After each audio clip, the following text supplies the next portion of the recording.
Some West Macon neighbors we talked to this week out on Meadowbrook Drive tell us they feel one house is making the neighborhood dirty and dangerous. They want their community back. I'm Middle Georgia, I'm William Bazzone, and you're watching WGXA's Weekly Wrap.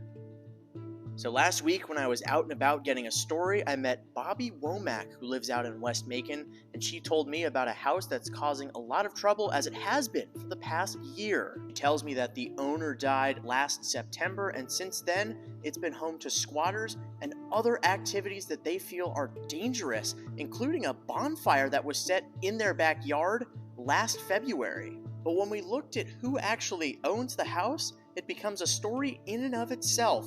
Public records show it's owned by a man named Harvie Joe Yates.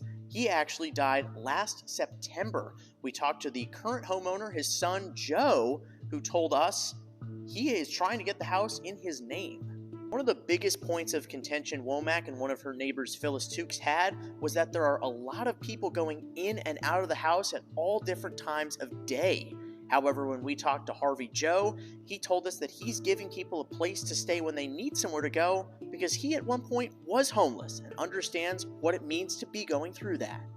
Womack also talked about the number of things found in the front yard. She called it dirty, but Harvie Joe told us he's just trying to renovate the house. He can't afford a dumpster, but he's doing what he can to make sure it stays as clean as it can.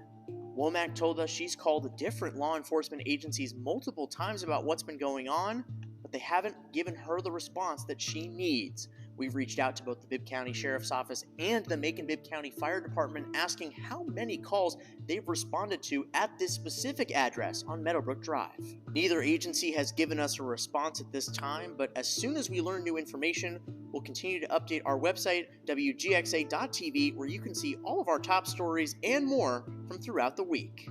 That's going to do it from here in Middle Georgia. Thanks again for watching the Weekly Wrap, and in the meantime, we're keeping you ready for what's next.